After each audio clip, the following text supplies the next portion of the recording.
Good morning, good afternoon, good evening guys. Welcome to infinity academy. ఈరోజు మనం ఇంకొక good న్యూస్తో మీ ముందుకు వచ్చాం. అది AE notification, TSPSC AE notification, అలాగే జూనియర్ టెక్నికల్ ఆఫీసర్కి సంబంధించిన నోటిఫికేషన్ గురించి పూర్తి డీటెయిల్స్ మీకు అందించడం కోసం మేము ముందుకు వచ్చాం. అసలు ఏఈ నోటిఫికేషన్లో ఏమున్నాయి, అలాగే ఏవి ఇంపార్టెంట్, ముఖ్యంగా మనం ఫోకస్ చేయాల్సిన పాయింట్స్ ఏంటి, ఏవేవి ఇంపార్టెంట్ డేట్స్, అలాగే వేకెన్సీస్ ఏ డిపార్ట్మెంట్లో ఎన్ని ఉన్నాయి, సో ఏమేమి ఉన్నాయి అనేది ఇప్పుడు మనం దీంట్లో డిస్కస్ చేసుకుందాం. So let's get in to the topic. So TSPSC నుంచి మనం ఆల్రెడీ కంటిన్యూస్గా మనం నోటిఫికేషన్స్ చూస్తున్నాము. So TSPSC AE, TO and technical officer, అలాగే జూనియర్ టెక్నికల్ ఆఫీసర్స్కి అని చెప్పుకోవచ్చు. ముఖ్యంగా ఈ నోటిఫికేషన్ అనేది సివిల్ ఇంజనీర్స్కి చాలా ఎక్కువ ప్రిఫరెన్స్ ఇచ్చిన నోటిఫికేషన్. సో సివిల్ ఇంజనీర్స్కి ఎక్కువ వేకెన్సీస్ ఉన్న నోటిఫికేషన్ కాబట్టి it's a very good news for civil engineers అని చెప్పుకోవచ్చు. సో మనం ఏఈ అంటే అసిస్టెంట్ ఎగ్జిక్యూటివ్ ఇంజనీర్ గురించి ఆల్రెడీ నేను చూసాము. ఇప్పుడు అసిస్టెంట్ ఇంజనీర్కి సంబంధించిన పోస్టుల గురించి చూద్దాము. సో అసిస్టెంట్ ఇంజనీర్ అంటే ముందు అసిస్టెంట్ ఇంజనీర్గా చేసిన తర్వాత ఫీల్డ్లో ఎక్కువగా తిరిగేది అసిస్టెంట్ ఇంజనీర్సే. దాని తర్వాత next promotion assistant executive engineer అవుతారు. సో అసిస్టెంట్ ఇంజనీర్ నుంచి అసిస్టెంట్ ఎగ్జిక్యూటివ్ ఇంజనీర్ అవ్వడానికి a period of 7 to 8 years అనేది పడుతుంది. So based on department and your reservation and roster point యొక్క రోటరీ విధానాన్ని బట్టి మీ యొక్క ప్రమోషన్ అనేది డిసైడ్ అవుద్ది. On an average 7 to 8 years తర్వాత మీరు ఏడబ్ల్యూ అవుతారు. సో ఏడబ్ల్యూకి ఇక్కడ మనం కంపేర్ చేసుకోవాల్సింది ఏంటంటే ఏఈ ఏడబ్ల్యూ సిలబస్ అనేది రెండు ఒకటే కాబట్టి, బట్ ఇది డిప్లొమా లెవెల్, అది బీటెక్ లెవెల్ ఎగ్జామ్. సో మనం బీటెక్ బాగా కష్టమైందని ప్రిపేర్ అయితే ఆటోమేటిక్గా ఈజీ ఎగ్జామ్ మనం క్రాక్ చేస్తాం. సో ఏఈ ఏడబ్ల్యూకి సంబంధించి చాలా బేసిక్ డిఫరెన్స్ ఏంటంటే ఇది డిప్లొమా లెవెల్, అది బీటెక్ లెవెల్. బట్ వర్క్ విషయంలోకి వచ్చేసరికి ఏఈ అనేవాళ్ళు ఎక్కువగా ఫీల్డ్లో తిరగాల్సి ఉంటుంది. బట్ వెరాజ్ ఏడబ్ల్యూ అనేవాళ్ళు కొంచెం లైట్గా సూపర్వైజింగ్ అథారిటీ కాబట్టి కొంచెం తక్కువ ఉంటుంది ఫీల్డ్ వర్క్ అనేది అని మాత్రం మనం తెలుసుకుంటే సరిపోతుంది. బట్ ఇక్కడ బిల్స్ చేసే విషయంలోనే కానీ mostly interacting with the people ఎక్కువగా ఏఈ జాబ్ ప్రొఫైల్లోనే ఉంటుంది. సో మీకు ఒకవేళ ఎక్కువ పబ్లిక్తో డీల్ చేయగలం ఓకే అనుకుంటే కనుక మీరు ముఖ్యంగా స్టార్టింగ్లో మనం ఒక జాబ్లో జాయిన్ అయిన తర్వాత కొన్ని అడ్వెంచరస్గా ఉండాలి, కొంత కొత్తదనం ఉండాలి, ఎక్కువగా పీపుల్తో డీల్ చేయగలను నేను అనుకుంటే ఏఈకి ప్రిపేర్ అవ్వచ్చు. ఓకే, మీరు ఇప్పుడు గుర్తుపెట్టుకోవాల్సింది ఏంటంటే ఏడబ్ల్యూకి ప్రిపేర్ అయినా ఏఈకి రాయొచ్చు, ఏఈకి ప్రిపేర్ అయినా ఏడబ్ల్యూ రాయొచ్చు. బట్ ఇక్కడ వన్ థింగ్ ఏంటంటే ఏఈకి ముఖ్యంగా డిప్లొమా వాళ్ళు ఎలిజిబుల్ అనమాట. సో డిప్లొమా వాళ్ళకి ఎక్కువ ఇంపార్టెన్స్ ఇవ్వడం జరిగింది. సో మస్ట్ పొసెస్ డిప్లొమా అనే దాన్ని డిప్లొమా ఇన్ సివిల్ ఇంజనీరింగ్ అని అన్నారు. అంటే మీకు బీటెక్ ఉంటే ఖచ్చితంగా డిప్లొమా ఇన్ సివిల్ ఇంజనీరింగ్ ఉండి తీరాలి. మీ బీటెక్ ఉంటే కన్సిడర్ చేయడం కాదు, మస్ట్ పొసెస్ అంటే మీకు బీటెక్ ఉన్నప్పటికీ డిప్లొమా ఇన్ సివిల్ ఇంజనీరింగ్ అనేది ఉండాలి. సో అది ఏఐసిటి రూల్స్ ప్రకారం వాళ్ళు అప్లై చేయడం జరిగింది. సో ఇంకా ఫ్యూచర్లో ఫర్దర్గా బీటెక్ వాళ్ళకు కూడా ఎలిజిబిలిటీ ఉంటుందని క్లారిటీ విషయంలో ఇంకా లేదు. సో వాళ్ళ ఇచ్చింది ఓన్లీ ట్రైబల్ ఆఫీసర్స్ మాత్రమే కాబట్టి. So let's see what the government decides. Mostly మీకు డిప్లొమా ఉంటే మీరు ఎలిజిబుల్. సో ఎగ్జామ్ అనేది డిప్లొమా లెవెల్లో ఉంటుంది కాబట్టి. అలాగే కాంపిటీషన్ అనేది కూడా చూసుకుంటే డిప్లొమా లెవెల్లో చాలా తక్కువ మంది ఉంటారు. డిప్లొమా జాయిన్ అయ్యే వాళ్ళు మ్యాక్సిమం ఏదైనా జాబ్కి వెళ్ళిపోదామని అన్న దృష్టిలో ఉంటారు. సో వాళ్ళు ఎక్కువ మంది ఫిల్టర్ అయిపోయి చాలా తక్కువ మంది డిప్లొమా స్టూడెంట్స్ మాత్రం మీకు ఇప్పుడు కాంపిటీషన్లో ఉంటారు. సో ఏఈ పోస్టులు అనేవి కూడా ఏడబ్ల్యూకి ఎంతో, ఏఈ కూడా అంతే. బట్ వర్క్ విషయంలో ఇద్దరు ఒకే వర్క్ చేయొచ్చు, కానీ పే స్కేల్ గెజిటెడ్ ఆఫీసర్ అన్న ఒక డిఫరెన్స్ తప్ప మిగతా వర్క్ అంతా సేమ్, వర్క్ ప్రొఫైల్ అంతా సేమ్గా ఉంటుంది. పీపుల్తో కాంటాక్ట్ అయ్యే విషయంలో మాత్రం కొంచెం డిఫరెన్స్ ఉంటుంది. ఓకే, సో మీరు ఏది తక్కువ కాదు, ఏ జాబ్ ఎక్కువ కాదు, ప్రతిదీ ఇంపార్టెంటే. ఇక్కడ గవర్నమెంట్ జాబా కాదన్నది మాత్రమే ఇంపార్టెంట్. సో అది మాత్రం మైండ్లో పెట్టుకోండి. సో ఎంత టైం అంటే ఏడబ్ల్యూ 5 years తర్వాత మీరు ఏడబ్ల్యూ కొట్టడం కంటే ఈ 5 years ముందు ఏఈకి ప్రిపేర్ అయ్యి కొట్టేయడం better. So diploma final year చదివేసిన వాళ్ళకి ఇప్పుడు బీటెక్లో సెకండ్ ఇయర్ చదువుతున్న లాటరల్ ఎంట్రీస్ అందరికీ ఇది ఒక బెస్ట్ ఆపర్చునిటీ అని చెప్పుకోవచ్చు. So let's get in to the TSPSC AE notification. So already TSPSC నుంచి నెంబర్ ఆఫ్ నోటిఫికేషన్స్ వస్తున్నాయి. ముఖ్యంగా సివిల్ ఇంజనీర్స్కి ఒక బంపర్ ఆఫర్ అని చెప్పుకోవచ్చు.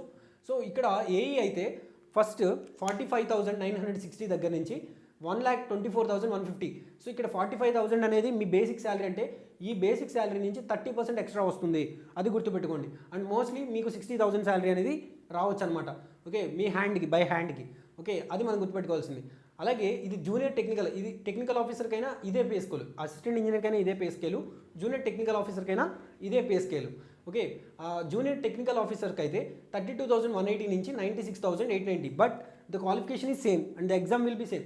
సో ఎగ్జామ్ అనేది సేమ్ ఎగ్జామ్ కండక్ట్ చేస్తారని అనుకుంటున్నాను. ఓకే, ఫస్ట్ అప్లై డేట్ ఎప్పటి నుంచి 28/09/2022 నుంచి స్టార్ట్ అవుతుంది. ఓకే, లాస్ట్ డేట్ ఎప్పుడు 21/10/2022. అంటే ఈ నెల 28వ తారీఖు నుంచి అప్లైయింగ్ స్టార్ట్ అయితే 21 నెక్స్ట్ అక్టోబర్ 2022తో ఎండ్ అయిపోతుంది. సో మనం ఎంత ఎర్లీగా పెట్టుకుంటే అంత మంచిది. సో ఇంకా స్టార్ట్ అవ్వలేదు కాబట్టి ఎర్లీగా పెట్టుకుంటే మనం ముఖ్యంగా దగ్గరలో అంటే ఎగ్జామ్ సెంటర్ అనేది దగ్గరలో వచ్చే అవకాశం ఉంటుంది. అది మైండ్లో పెట్టుకోవాలి. లాస్ట్లో పేమెంట్ అవ్వకాడు ఇప్పటికే ఆల్రెడీ వెబ్సైట్లో అప్లైయింగ్ చేస్తుంటే చిన్న చిన్న ప్రాబ్లమ్స్ అనేవి వస్తున్నాయి. సో అవి మనం మనసులో పెట్టుకుంటే కనుక అప్లై చేసేటప్పుడే as early as possible apply చేయడం మంచిది. సో లాస్ట్ డేట్ అనేది 21 కాబట్టి అప్పటి వరకు చూసుకుందాం, నెక్స్ట్ మంత్ 21 వరకు ఉందని మాత్రం టైం వేస్ట్ చేసుకోవద్దు. సో నా ఆస్పిరెంట్స్కి ముఖ్యంగా నేను ఇచ్చే సజెషన్ అది. ఓకే, ఎగ్జామ్ డేట్ అనేది జనవరి, ఫిబ్రవరి. Mostly February we can't expect, because ఫిబ్రవరిలో గేట్ ఎగ్జామ్ ఉంటుంది కాబట్టి. సో అలాంటి టైంలో ఎగ్జామ్ క్లమ్జీ అయిపోతుంది కాబట్టి జనవరికి చేయొచ్చు. లేదంటే మనకి టైం ఒకవేళ తక్కువ అవుతుంది అని అనుకుంటే కనుక టీఎస్పీఎస్సీ మార్చిలో పెట్టే అవకాశం ఉంటుంది. ఓకే, నెక్స్ట్ ఎగ్జామ్ మోడ్ అనేది సిబిటీలో ఉండొచ్చు, రిటర్న్ ఉండొచ్చు. It's will be based on the applications. ఎన్ని అప్లికేషన్స్ వచ్చాయన్న దాన్ని బట్టి సిబిటీ ఆర్ రిటర్న్ అనేది డిసైడ్ చేస్తారు. సిబిటీ అంటే computer based test. In case applications ఎక్కువ వస్తే కనుక సో ఎక్కువ అయిపోద్ది.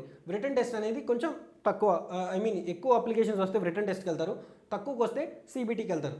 ఓకే, ఇక్కడ ముఖ్యంగా మనం గుర్తుపెట్టుకోవాల్సింది అసిస్టెంట్ ఇంజనీర్ కానీ assistant executive gazetted post, non gazetted దేనికైనా ఇంటర్వ్యూ తీసేయడం జరిగింది. So there is no interview, that's a very good news అని చెప్పుకోవచ్చు.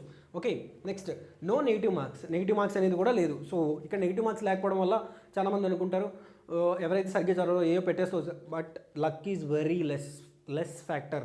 చాలా అంటే చాలా తక్కువ ఫ్యాక్టర్ మాత్రమే లక్ అనేది ఉంటుంది. ఓకే, అది గుర్తుపెట్టుకోండి. సో లక్ అనేది చాలా తక్కువ పాయింట్స్లో మాత్రమే ఉంటుంది. సో లక్ ఫ్యాక్టర్ అనేది చాలా తక్కువ. సో అలాగే నెగిటివ్ మార్క్స్ అనేవి కూడా నెగిటివ్ మార్క్స్ లేకపోవడం అనేది కూడా ఎవరికో లక్కీ అయిపోద్ది. ఎవరి గురించో మీరు ఆలోచించొద్దు, మీ గురించి మీరు ఆలోచించండి. ఓకే, సో మీకు ఆ లక్ ఫ్యాక్టర్ ఉండొచ్చేమో, maybe you are the one. So ఆ నెగిటివ్ మార్క్స్ అన్న విషయాన్ని పక్కన పెట్టేయండి. ఓకే, అసలు లేవు. సో పేపర్స్ అనేవి 2 పేపర్లు. పేపర్ 1 అనేది 150 క్వశ్చన్స్ 150 మార్క్స్. పేపర్ 2 అనేది కూడా 150 క్వశ్చన్స్ 150 మార్క్స్. ఇక్కడ మనం గుర్తుపెట్టుకోవాల్సింది పేపర్ 1లో జనరల్ స్టడీస్ నార్మల్గా బేసిక్ స్టాండర్డ్లో ఉంటుంది. 150 క్వశ్చన్స్ 150 మార్క్స్. పేపర్ 2 కోర్ సబ్జెక్ట్లో మొత్తం సిలబస్ ఏమి ఉంటుందని మన నెక్స్ట్ వీడియోలో మనం డిస్కస్ చేసుకుందాం. But for the time being it is in diploma level. Diploma level అంటే చాలా బేసిక్ సబ్జెక్ట్ ఉంటుంది, బేసిక్స్ మాత్రం అడుగుతారు. ఓకే, ఆ బేసిక్స్ అన్ని మనం స్ట్రెంథెన్ చేసుకోవాలంటే ఓకే మంచి అకాడమీ యొక్క గైడెన్స్ ఉంటే మంచిది. మీకు ఆల్రెడీ ప్రిపేర్ అయ్యి ఉంటే కనుక సెల్ఫ్ ప్రిపరేషన్ అనేది మనం డిసైడ్ చేసుకోవాలి. ఓకే, ఎలిజిబిలిటీ అనేది diploma in civil engineering. Eligibility అనేది డిప్లొమా ఇన్ సివిల్ ఇంజనీరింగ్ ఇచ్చారు. Must process diploma in civil engineering. Okay, ఇక్కడ ఏమన్నారంటే నోటిఫికేషన్లో మెన్షన్ చేసేటప్పుడు ఖచ్చితంగా డిప్లొమా ఇన్ సివిల్ ఇంజనీరింగ్ అనేది ఉండాలి. సో ఇది డిప్లొమా చదివిన వాళ్ళకి చాలా బెస్ట్ ఆపర్చునిటీ అని చెప్పుకోవచ్చు. ఓకే, ఏజ్ అనేది 18 నుంచి 44 ఇయర్స్. బికాస్ డిప్లొమా కంప్లీట్ అయ్యేసరికి 18 ఇయర్స్ ఈజీగా వస్తాయి కాబట్టి సో 18 ఇయర్స్గా నిర్ధారించడం జరిగింది. సో మ్యాక్సిమం ఇయర్స్ 44 ఇయర్స్ అన్నారు. సో ఎప్పుడు మీకు 18 ఇయర్స్ కంప్లీట్ అవుతాయి 01/07/2004 కన్నా మీరు ముందు పుట్టాలి. అంటే ఈ డేట్ కన్నా మీరు వెనకాల ఉండాలి. ఓకే, అప్పుడు మీ డేట్ ఆఫ్ బర్త్, అప్పుడు మీరు ఈ ఎగ్జామ్కి ఎలిజిబుల్ అవుతారు. అలాగే 02/07/1978 ఈ డేట్ కన్నా మీరు తర్వాత పుట్టుండాలి దీనికి ఎలిజిబుల్ అవ్వాలంటే. Okay, but there are maximum ఏజ్కి కొన్ని రిస్ట్రిక్షన్స్ ఉండడం జరిగింది. బట్ ఇక్కడ ఎలిజిబిలిటీ విషయంలో ఒక విషయం మీకు గుర్తు చేయాలి. So must possess diploma in civil engineering అన్నారు కాబట్టి సో మీకు డిప్లొమా ఉంటే అప్లై చేయండి. డిప్లొమా లేకపోయినా మీరు బీటెక్ అయితే అప్లై చేయండి. ఎగ్జామ్కి ఎక్స్పోజర్ అనేది చాలా ఇంపార్టెంట్. ఓకే, ఎగ్జామ్ నేచర్ అనేది చాలా ఇంపార్టెంట్. ఓకే, మీరు వెరిఫికేషన్ అప్పుడు మిమ్మల్ని లిస్ట్లో తీసేవచ్చు, ఏదైనా జరగవచ్చు, అప్పుడు కావాలంటే వేరే వాళ్ళని పిలవచ్చు. బట్ మీ టాలెంట్ ఎంత ఉంది, మీ సబ్జెక్ట్ ఎంత ఉంది అనేది అంటే నోటిఫికేషన్స్ అన్నీ ఒక వరుసలో ఇస్తున్నారు కదా, ఎగ్జామ్ కూడా ఒక వరుసలో పెడతారు అని మనం ఎక్స్పెక్ట్ చేయలేము. ముఖ్యంగా మనం గుర్తుపెట్టుకోవాల్సింది యాజ్ ఎ స్టూడెంట్గా మనం గుర్తుపెట్టుకోవాల్సింది ఎన్ని ఎక్కువ ఎగ్జామ్స్కి ఎక్స్పోజ్ అవుతామో అంత ఎక్కువ నాలెడ్జ్ వస్తుంది సింపుల్గా చెప్పాలంటే. ఎందుకంటే మనకు తెలియని విషయాలు చాలా తెలుస్తాయి ఒక ఎగ్జామ్ రాయడం వల్ల. చదవడం వల్ల కొత్త విషయాలు తెలిసి ఉండొచ్చేమో కానీ చదివి నీకు గుర్తుండకపోవచ్చు. బట్ ఎక్కువ ఎగ్జామ్స్కి ఎక్స్పోజర్ అవ్వడం వల్ల ఎక్కువ నాలెడ్జ్ గుర్తుంటుంది. Okay, so must process diploma in civil engineering అన్నారు కాబట్టి మనం బీటెక్ వాళ్ళు అప్లై చేయకూడదు అంటే అప్లై చేసుకోవచ్చు. బట్ ఓబీ సర్టిఫికేట్ వెరిఫికేషన్ అప్పుడు మిమ్మల్ని రిజెక్ట్ చేయొచ్చు.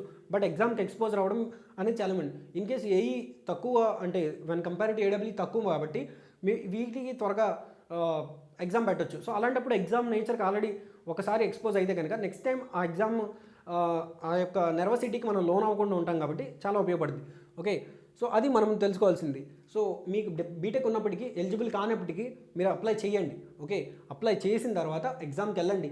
అది ఇన్ కేసు ముందు వస్తే లేదు ఎగ్జామ్ ఏడబ్ల్యూ ఎగ్జామ్ ముందు పెట్టారు, అయినా ఏఈకి వెళ్ళండి. మీకు ఏమేమి విషయాలు తెలియలేదో, ఇంప్రూవ్ చేసుకున్నారో లేదో తెలుస్తుంది. Okay, 18 to 44 years.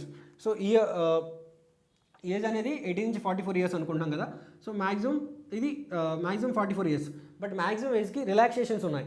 ఓకే, మీరు స్టేట్ గవర్నమెంట్ ఎంప్లాయ్ అయితే కనుక మీకు 5 years, అదే ఫిజికలీ హ్యాండిక్యాప్డ్ అయితే 10 years, NCC candidates as an ఇన్స్ట్రక్టర్గా మీరు పనిచేస్తే 3 years, ఎక్స్ సర్వీస్ మ్యాన్ అయితే కనుక 3 years, ఎక్స్ సర్వీస్ మ్యాన్ అయితే కనుక 3 years, ఎస్సీ ఎస్టీ బీసీలకు 5 years ఇక్కడ ఏజ్ రిలాక్సేషన్ ఇవ్వడం జరిగింది. సో ఏజ్ రిలాక్సేషన్ దేని మీద ఉంటుందంటే ఈ 44+ అని దాని మీద ఏజ్ రిలాక్సేషన్ ఉంటుంది. సో ఫీ అనేది ప్రాసెసింగ్ ఫీ 200, ఎగ్జామ్ ఫీజు అనేది 120 ఇచ్చారు. సో ప్రాసెసింగ్ ఫీ 200 అంటే ఏంటంటే మీరు అప్లై చేసేటప్పుడు ఎవరైనా కానీ ప్రాసెసింగ్ ఫీ కట్టాల్సి వస్తుంది. బట్ వేరేజ్ ఎగ్జామినేషన్ ఫీ వచ్చేసరికి కంప్లీట్లీ స్టేట్ ఎవరైతే అన్ఎంప్లాయిడ్ యూత్ ఉన్నారో అందరికీ కంప్లీట్గా ఫ్రీ చేసేయడం జరిగింది. ఇది ఒక good initiative. So free of కాస్ట్గా ఎగ్జామ్ రాస్తున్నట్టు. ప్రాసెసింగ్ ఫీ అనేది నార్మల్గా ఉంటుంది, బట్ ఎగ్జామ్ ఫీ అనేది కంప్లీట్లీ ఫ్రీ కాబట్టి సో రాస్తే చాలా అంటే మనకి ఫ్రీగా ఎగ్జామ్ రాయడం అనేది వెరీ లెస్ ఇంత కాంపిటీషన్లో. సో ఆ కాంపిటీషన్లో మనం ఎక్కడ ఉన్నాం అనేది కూడా తెలుస్తుంది. సో ఇది కంప్లీట్గా నోటిఫికేషన్. అలా వేకెన్సీస్ విషయంలోకి వస్తే కనుక సో ఏమేమి వేకెన్సీస్ ఉన్నాయి. సో అసిస్టెంట్ ఇంజనీర్, ముఖ్యంగా అసిస్టెంట్ ఇంజనీర్లో పంచాయతీరాజ్ రూరల్ డిపార్ట్మెంట్ మిషన్ భగీరథలో సివిల్ వాళ్ళకి 62 పోస్టులు ఖాళీగా ఉన్నాయి, ఏఈలు. Okay, Panchayati Raj and rural department ఇది కూడా పంచాయతీరాజ్ అండ్ రూరల్ డెవలప్మెంట్లోకే వస్తుంది. బట్ మిషన్ భగీరథ అనేది ఒక సపరేట్, అంటే కెనాల్స్, పాండ్స్ వీటిలన్నిటిని కొంచెం డెవలప్ చేయడం, అలాగే ఫెసిలిటీస్, ఇరిగేషన్ ఫెసిలిటీస్ని పెంచడం ఇలాంటివి కాబట్టి వాటికి ఒక సపరేట్ వింగ్ ఇవ్వడం జరిగింది. ఓకే, పంచాయతీ అండ్ రూరల్ డెవలప్మెంట్లో సివిల్ సంబంధించి 41, అంటే పంచాయతీలో మనం వేసే డ్రైనేజెస్, రోడ్స్, అలాగే వాటర్ ట్యాంక్స్ ఇవన్నీ పంచాయతీ రూరల్ డెవలప్మెంట్ వాళ్ళే చూసుకుంటారు. ఓకే, మున్సిపల్ అడ్మినిస్ట్రేషన్ అంటే మున్సిపల్ ఇంజనీర్స్ అనమాట. మున్సిపాలిటీలో వాటర్ సప్లై కానీ, డ్రైనేజెస్ కన్స్ట్రక్షన్ కానీ, అలాగే స్కూల్స్, బిల్డింగ్స్ కానీ ఇలాంటివి డెవలప్ అంటే మున్సిపల్ స్కూల్స్ అలాంటి డెవలప్ చేయడంలో ఎంఐయుడి పాత్ర అనేది చాలా ఎక్కువ ఉంటుంది. సో ఇది కూడా ఒక రెస్పాన్సిబుల్ రోల్. అక్కడ 13 ఇది కూడా మంచి పోస్ట్ అనేది చెప్పుకోవచ్చు. యాజ్ పవర్ విషయంలో చూసుకుంటే ఎంఐయుడి కూడా మంచిదే, బట్ వర్క్ ప్రెషర్ కూడా ఉంటుంది. ఎందుకంటే మనం జిల్లా హెడ్ క్వార్టర్స్లో అంటే మోస్ట్లీ చాలా వరకు హెడ్ క్వార్టర్స్లో ఉండడం జరుగుతుంది. ఓకే, మున్సిపాలిటీస్ అంటేనే తెలుసు, మున్సిపాలిటీ అనేది సపరేట్ సిస్టమ్. ఎంఐయుడి అంటే మున్సిపాలిటీ అనేది ఒక సపరేట్ గవర్నింగ్ సిస్టమ్. అక్కడ కమిషనర్ గారు ఉంటారు, అలాగే అక్కడ ఒక సెక్షన్ హెడ్ ఉంటారు. ఇక్కడ ఈ విషయానికి వచ్చేసరికి పంచాయతీలో మీరే ఇంకా పంచాయతీకి మీరే రాజులాగా అనమాట. సో మీరు పంచాయతీకి రాజు లెక్క. సో పంచాయతీ రాజ్ అనేది సపరేట్ డిపార్ట్మెంట్ పంచాయతీలో. వెన్ కంపేర్ టు ఎంఐయుడి పంచాయతీ రాజ్లో కొంచెం టైం లైన్, డెడ్ లైన్ అనేవి కొంచెం తక్కువ ఉంటాయి when compare to that. So అవి మనం సపరేట్గా వేకెన్సీస్ గురించి డిస్కస్ చేసుకునేటప్పుడు మాట్లాడుకుందాం. నెక్స్ట్ పబ్లిక్ హెల్త్ సివిల్ 29 పోస్టులు ఉన్నాయి. ఓకే, సో ఇవి కూడా మంచి, అంటే హెల్త్ సైడ్ బిల్డింగ్స్ కట్టడం కానీ, వాటికి సంబంధించిన ఇన్ఫ్రాస్ట్రక్చర్ డెవలప్ చేయడం కానీ ఇవన్నీ పబ్లిక్ హెల్త్లో, అలాగే శానిటేషన్, డ్రైనేజెస్ బిల్డింగ్లో కానీ ఇవి కూడా చాలా ఇంపార్టెంట్. నెక్స్ట్ టెక్నికల్ ఆఫీసర్ ఎంఈఓడి మున్సిపల్ అడ్మినిస్ట్రేషన్ డిపార్ట్మెంట్లో 9 పోస్టులు ఉన్నాయి. ఓకే, ఇది కూడా మున్సిపాలిటీలోనే ఉంటుంది. ఓకే, ఏఈ ట్రైబల్ ఒక్క ఈ జాబ్కి మాత్రమే బీటెక్ సివిల్ అడిగారు. ఓకే, ముఖ్యంగా మనం గుర్తుపెట్టుకోవాల్సింది మీరు బీటెక్ అయి ఉంటే కనుక, మీ జోన్లో ఈ పోస్టులు ఉంటే కనుక మీరు ఎలిజిబుల్, బీటెక్ అయినా కానీ. Okay, next AE ground water డిపార్ట్మెంట్లో 12 వేకెన్సీస్. ఓకే, గ్రౌండ్ వాటర్ డిపార్ట్మెంట్లో 12 వేకెన్సీస్ ఉన్నాయి. Okay, next AE transportation roads and developments దాంట్లో 38 పోస్టులు ఉన్నాయి ఏఈలు. ఓకే, అంటే ఆర్ఎండ్బీలో 38 పోస్టులు. ఆర్ఎండ్బీ పోస్టులు అనేవి చాలా మంచి పోస్టులు, బట్ సమ్టైమ్స్ ఆర్ఎండ్బీ అనేది అంటే రూరల్ సైడ్ రోడ్స్ వేస్తున్నప్పుడు పర్లేదు, కానీ అర్బన్లో రోడ్స్ వేస్తున్నప్పుడు సమ్టైమ్స్ నైట్ షిఫ్ట్లు కూడా డ్యూటీలు ఉంటాయి. అది ఒకసారి మైండ్లో పెట్టుకోవాలి. బట్ ఏఈ అనేవాడు ఎప్పుడు గ్రౌండ్లో ఉండాల్సి వస్తుంది కాబట్టి కొంతమంది లేడీస్కి నైట్ టైం వర్క్ చేయడం కొంచెం ఇబ్బందిగా ఉండొచ్చు. అది కూడా మనం ఆప్షన్స్ పెట్టుకునేటప్పుడు చూడొచ్చు. సో అప్లై చేసుకునేటప్పుడు ఎలా చేసుకోవాలనేది చూద్దాం. ఓకే, మనం అంటే సర్టిఫికేట్ వెరిఫికేషన్ అప్పుడు అక్కడ మనకి ఛాన్స్ ఇస్తే, so mostly roads and departments బాగానే ఉంటాయి. ఆర్ఎండ్బీ అనేది రోడ్స్ అండ్ బిల్డింగ్స్ అనేవి బాగానే ఉంటాయి, కానీ బట్ మున్సిపాలిటీ దగ్గరలో వచ్చినప్పుడు కొంచెం అవాయిడ్ చేయడం మంచిది. Okay, next AE civil in CAD ఇరిగేషన్లో 142 పోస్టులు. ఇది కూడా మంచి జాబ్ అనే చెప్పుకోవాలి. ఓకే, ఏవైనా ఏఈ అంటే కొంచెం మంచి క్యాడర్ ఉన్న జాబ్లే, బట్ వాటిలో మన ఫీజిబిలిటీ బట్టి చూసుకోవచ్చు అనమాట. ఏఈ మెక్క వాళ్ళకి ఐఎన్ క్యాడ్లో 35 పోస్టులు, అలాగే ఏఈ ఎలక్ట్రికల్లో ఐఎన్ క్యాడ్ 50 పోస్టులు. సో 50 పోస్టులు ఇవ్వడం జరిగింది. Okay, JTO junior technical officer civil and mechanical 399 పోస్టులు.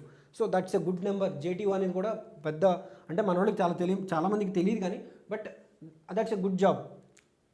సో సివిల్ అండ్ మెక్క కలిపి 399 పోస్టులు ఉన్నాయి. సో కంప్లీట్గా 833 పోస్టులు వేకెన్సీస్. సో ఇలాంటి బంపర్ నోటిఫికేషన్ మళ్ళీ రాదు.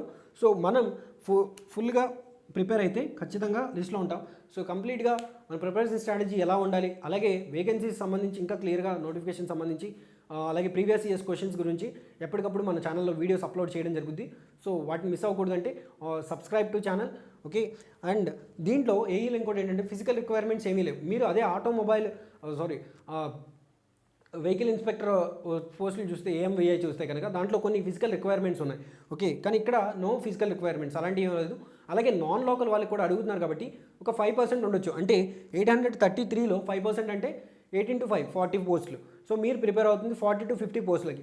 సో మీరు కంప్లీట్ చేస్తుంది 40 to 50 పోస్టులకి. కాబట్టి నాన్ లోకల్ వాళ్ళు, ముఖ్యంగా ఆంధ్రప్రదేశ్ నుంచి వచ్చిన వాళ్ళు కూడా చాలా స్ట్రాంగ్గా ప్రిపేర్ అయితే తప్ప ఇందులో ఈ కాంపిటీషన్ నిలబడడం చాలా కష్టం. ఎందుకంటే ఈ 50 పోస్టులు అనేవి మీకోసమనే కాదు, ఎవరైతే మెరిట్ ఉంటారో, ఓపెన్ కేటగిరీలో మెరిట్ ఉంటారో లోకల్లో కూడా, వాళ్ళు కూడా మీతో పోటీ పడతారు. ఓకే, సో దాన్ని బట్టి మీ ప్రిపరేషన్ స్ట్రాటజీ ఎలా ఉండాలనేది మీరు డిసైడ్ చేసుకోండి. అలాగే మన ఛానల్లో కూడా ప్రిపరేషన్ స్ట్రాటజీ గురించి కూడా వీడియోలు వస్తాయి. సో వాటి బట్టి షార్ట్ నోట్స్ ఎలా చేసుకోవాలి ఇవన్నీ ఫర్దర్గా మీకున్న డౌట్స్ అని మనం రెక్టిఫై చేయడం జరుగుతుంది. సో ఇంకా ఎవరైనా ఛానల్ సబ్స్క్రైబ్ చేసుకోకపోతే సబ్స్క్రైబ్ చేసుకోండి. అలాగే నా ఎక్స్ప్లెనేషన్ నచ్చినట్టయితే కనుక ఛానల్ లైక్ చేయండి. అలాగే మీ ఫ్రెండ్స్కి షేర్ చేయండి. ఏమైనా డౌట్స్ ఉన్న క్వరీస్ ఉన్నా కింద కామెంట్ సెక్షన్లో మెన్షన్ చేయండి. Thank you guys, thank you very much for listening to my classes.